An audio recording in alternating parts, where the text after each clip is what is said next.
Hey guys, welcome back to my channel. Today I'll be restoring this little hall table, but I will be doing things a little differently. This is a no power project, a restoration challenge where every inch of progress is earned the old fashioned way. No noise, no shortcuts, just patience. First things first, I've got to strip off this thick red varnish and stain. It's not exactly pretty in my opinion. This piece isn't super vintage, but you can tell it's definitely old by the way it's constructed, especially the way the legs are attached. I've honestly never seen anything like it, and I'll show you what I mean in just a bit.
Next, I'm going to remove the legs from the base. This will make the whole process much easier. And here's what I mentioned earlier, the legs aren't nailed or glued, they're just kind of held in place with these little screw pin things. Honestly, it's kind of bizarre, but it's also really cool. When it comes to reassembling everything, I'll be adding some wood glue. The legs were pretty flimsy as is, and a bit of glue will just give this table a lot more structural support.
Unfortunately, I can't save the veneer on this bottom portion of the table.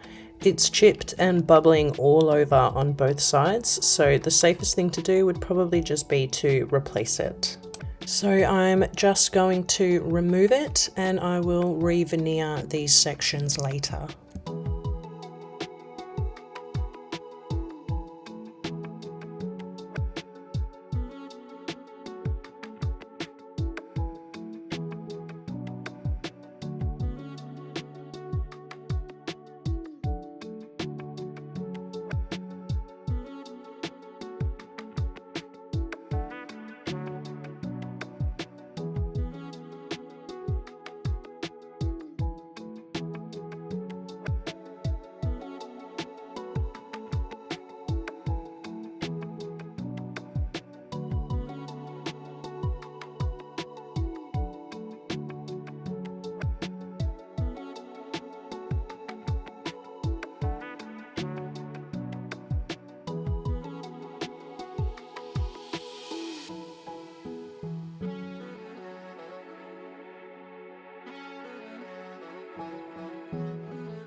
Veneering is actually a pretty straightforward process, but in my experience it can be really time consuming.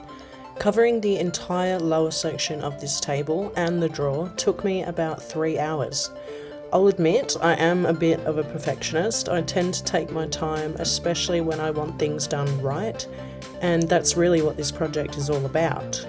But to be fair, it wasn't just applying the veneer. A good chunk of that time went into sanding and prepping the surface properly. Here is a quick rundown of the veneering process that I used. First, I applied the glue to both the table and the back of the veneer. Then I let it dry completely. Once the glue was dry, I positioned the veneer where I wanted it to go and used a household iron to reactivate the glue and bond it permanently to the surface. After letting it cool for a few moments, I went in with a very sharp blade to trim off the excess. Then came the sanding, and lots of it. I worked through various grits to blend the veneer smoothly into the edges and make it feel like it was part of the original piece.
Now that the veneering is done, I'm moving on to the table legs. I've already stripped off the old varnish and right now I'm sanding them down, starting with 120 to remove any of the leftover stain, following it up with 240 to get a nice smooth finish.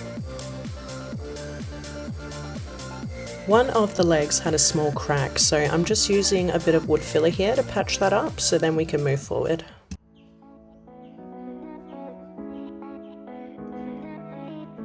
With all the sanding and veneering finally complete, we can now move on to the fun part. But first I need to deal with a bit of damage on the top of the table. At the very back there was a section of veneer missing, and I thought about just repairing it, but the exposed chipboard underneath had swelled, and laying new veneer over the top of that just wasn't going to work. So luckily I had a few leftover pieces from a coffee table I refinished a while ago, and one of them turned out to be perfect. So I cut it to size, applied some wood glue and used a couple of small nails to secure it in place. Not only did this hide the damage, but it actually added a nice little detail to the back of the table, and it's giving off these vibes that it was always meant to be there. While I was at it, I went ahead and stained the drawer. I just wanted to test how well the original veneer would match up with the new veneer that was on the bottom half of the table. Now I can get started on the legs. First, I'm applying a light brown stain. This isn't exactly necessary, but I figured it would help create a more even base before layering on the black. It should give the final finish a bit more depth and make the colour look more consistent overall. And originally I did plan on using this light brown stain as the final colour of the table, but that idea went completely out the window once I realised I had to re-veneer about 80% of this piece. If I had stuck with a light stain, it would have been nearly impossible to match the two veneers, so I decided to pivot the plan and go with a darker stain instead, which would still look beautiful, it just wasn't the original vision I had. And while the legs are drying, I am moving on to the body of the table. Here I'm just going to go straight in with the black stain. Since the veneer is so light and it's still raw, it should absorb the stain evenly and give a nice consistent finish.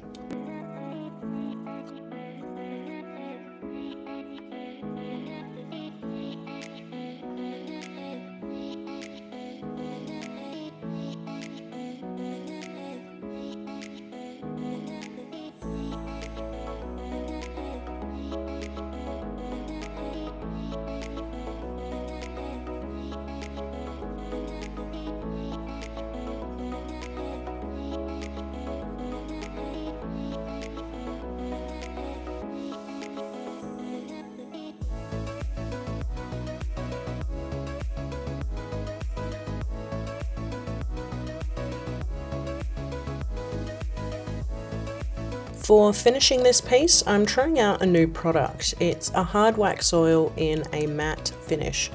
I applied it generously and let that soak in for a while before coming back in to buff off the excess. And I've got to mention, I really like how this turned out. The finish feels natural, but still adds some nice depth and protection.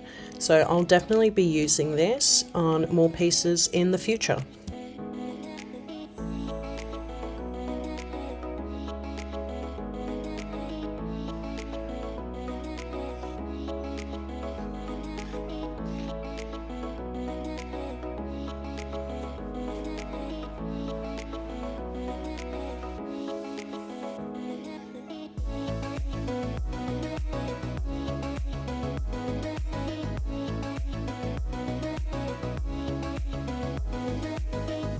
Now that the finish has dried, I can go ahead and reattach the legs.